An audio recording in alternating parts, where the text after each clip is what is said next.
Between the phony report released by Fuzzy Panda and the upcoming USPS contract, Workhorse has a big week ahead, so I hope you're ready.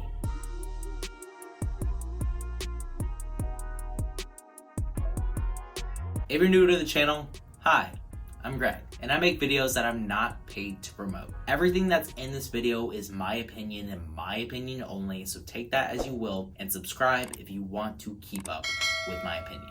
Today we're talking all about Workhorse stock and the recent allegations put on them by Fuzzy Panda. So I'm going to be talking about this report first, then we'll talk about the upcoming USPS contract, and the winner of this is supposed to be announced this week according to some reports. And then finally, I'm going to give you my price targets on Workhorse stock based on everything in this video. So I had to read through this long 53-page report from Fuzzy Panda that's filled with lies, so if you guys could please hit the like button, support my channel, I'd really appreciate it. Now, I'm not going to bore you by reading through every single page of the short selling article.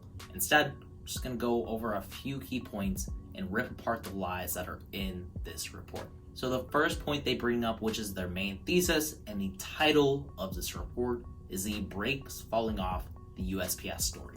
Allegedly, the parking brake on a Workhorse USPS prototype gave out, sending the truck rolling down a hill, and the driver of this vehicle jumped out of the truck and ended up breaking his leg. Now, if you know anything about braking systems, you'll know that the parking brake is separate from the foot pedal brake. So why on earth would the driver jump out of the vehicle when he could just press down the foot pedal brake? Makes no sense to me. And also, why is Fuzzy Panda the first to report on this incident? Supposedly, this happened back in the spring of 2018. So why has nobody else come out and said anything about this? You're telling me that a short seller who hasn't posted anything in the last 18 months was the first to hear about this incident? Really? This all seems pretty fishy to me. Or should I say, pretty fuzzy. But they really tried their best to relate this to the Nikola Hindenburg report. They compared this failed brake incident to the Nikola 1 in motion video. Newsflash, Fuzzy Panda, you're not Hindenburg. You see, the difference between Hindenburg's report and the Fuzzy Panda report is that Hindenburg had some actual factual evidence against Nikola. Meanwhile, Fuzzy Panda just gives us their opinion and tries to pass these off as facts, such as their allegations on illegal stock promotions. Apparently, us YouTubers with relatively small followings are being paid by Workhorse in order to make videos about their company.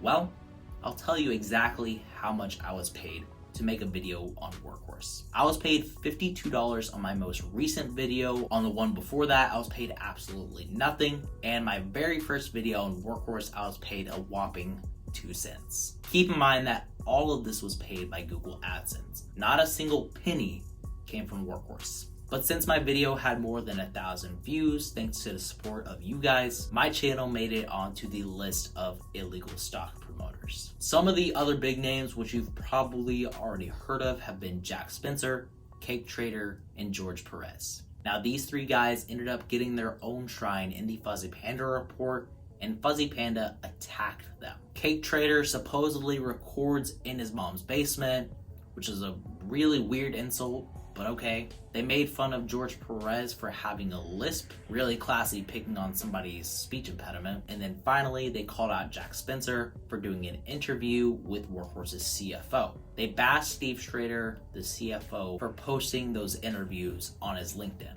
But I thought that was the whole point of social media. Isn't it just to share content with your followers? I don't know. Anyway, apparently us small YouTubers are pumping up Workhorse stock with our tens of thousands of views, and Fuzzy Panda suspects that we're being paid by Workhorse. But they literally state in this report that they cannot currently prove this. Now, if you're gonna bring up an argument, Fuzzy Panda, I suggest that you're able to prove it first. I mean, this is literal defamation, which you can be sued for. So maybe before you bring some claims to the table next time, bring some actual evidence behind it. The final part of this horrendous report that I want to talk about is the quote-unquote investigator visit. They posted a video over on their YouTube channel with a whopping 27 subscribers, and this video has probably the worst like to dislike ratio that I've ever seen. This is because that the evidence that they showed in this video isn't really evidence at all. In this video, they're driving around the Workhorse Union City, Ohio. Supposedly there's no security at the front gate. Then they see 4 visible UPS branded trucks. Supposedly they have a conversation with one of the employees, and you can read it right here. But they have no recording of this conversation. So if they wanted to bring actual evidence against Workhorse, then maybe they should have recorded the conversation that they had with the employee. Now they're showing us one of the shells that's left in the backside of the Workhorse facility. And then they go back to the 4 UPS branded vehicles that are quote unquote for show, according to the employee, which they never really interviewed. And then they head back out, show that the security booth is still empty.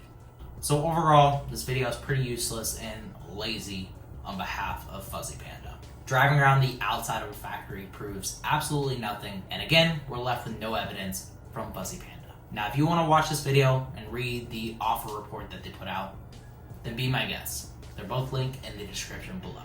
According to Roth Capital, a much more reputable source, Workhorse is expected to win this $8.1 billion contract. Now, $8.1 billion is probably a number you've never heard before. We've been seeing $6.3 billion, and some people are saying as high as $20 billion. But when you're calculating the value of this contract, you have to keep in mind inflation and the improvement of battery technology for electric vehicles. Now, Workhorse is the only all-electric vehicle company that is left in the race for this contract. And with states such as California and even the federal government calling for a switch to electric vehicles, they are likely going to be the winner for the USPS contract.